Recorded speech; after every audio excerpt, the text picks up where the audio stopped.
Seaman's Retreat? Looks like a restaurant. I hope they serve some talking fish and chips. The agency struggles with Sal. At night, the streets are overrun. It's Crackdown 2, the sequel to Crackdown 1. And like I said in the review of the first Crackdown, if the game has the word crack in the title, it can't be all bad, and this game isn't all bad, yet I hoped they would have expanded upon the crack more. Down 2.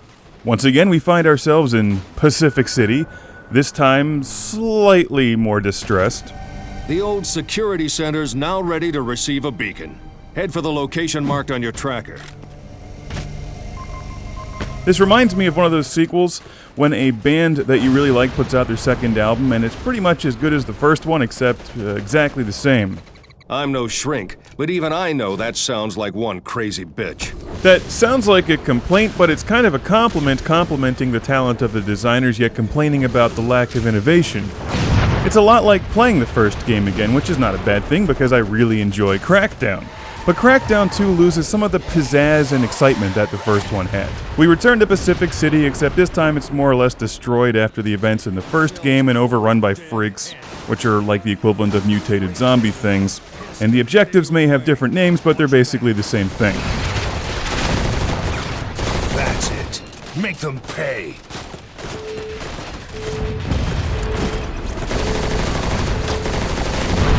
The controls, style, and production value are every bit as good as the first game. The combat is excellent, and you have this massive environment to explore and upgrade your agent by getting into constant gunfights, fistfights, and collecting agility orbs and secret orbs around the map. And it's fun to revisit some of your favorite places in Pacific City, but that's also the game's weakness. Had this taken place somewhere else, I think it would have been twice as good. Because so much of Crackdown is collecting agility orbs and hopping from building to building, and when you've been there before, even if it's slightly different, it's not as exciting as the first time. So if anything, while Crackdown 2 is completely enjoyable and excellent in its own right, it reminds me of how good the first game actually is. So if you played the first game and really liked it, I can't say anything bad about the second one, except don't go into it hoping for a completely new experience. I feel the same way about Crackdown 2 as I do about BioShock 2. It's a sequel with big shoes to fill. It's fun, it's entertaining, it's cool to revisit somewhere that you've been before and destroy a lot of things. But I was left thinking, is that all they have to offer? I feel like they played it safe, like they could have done more. Okay, so they added in freaks and it's fun to run over them and blow them into little bits. And you're constantly taking out enemy encampments and blowing away bad guys, and there's lots of new toys, and the plot has a twist to it. But it's the location, it's the revisiting of Pacific City that I really think sets the game back. It can even scoop other vehicles off the road.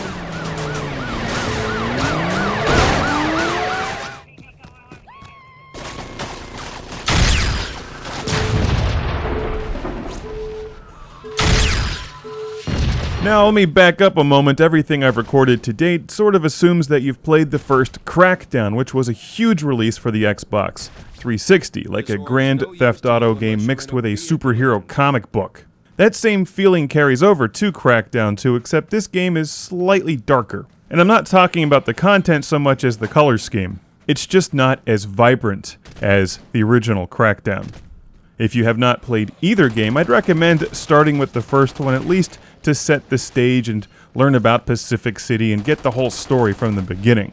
Crackdown 2 feels like a giant expansion pack for the original Crackdown. You're activating these different things around the map, and then you set beacons in these giant freak lairs and have to survive what are basically zombie survival levels. The beacon's going to take a short time to charge. The game has a nice difficulty curve, and whether you're invading enemy bases or fighting off freaks, they get stronger and far more powerful and test your skill. You have to have your agent leveled up fairly high to survive later in the game. Once the bad guys start pulling out things like homing rockets and showering you with missiles, you'll be dead before you know it. The assault on this tactical location is aborted. Try again when you grow a pair. The announcer is still awesome. There's still lots of orbs to collect, and exploring all of the new nooks and crannies throughout Pacific City is time-consuming, and as I mentioned, it's rewarding to see your agent grow into a giant super agent.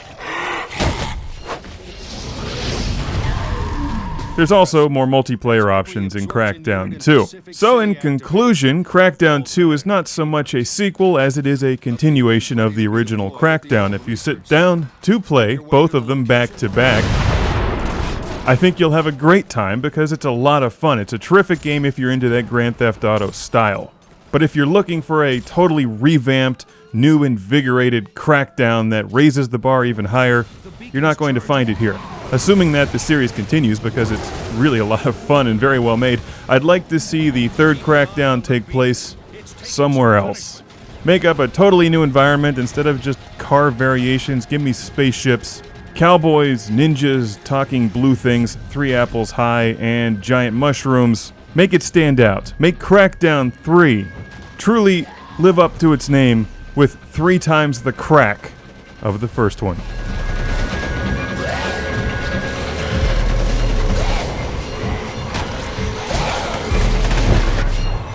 I like your style. You took out those freaks with a single gas canister.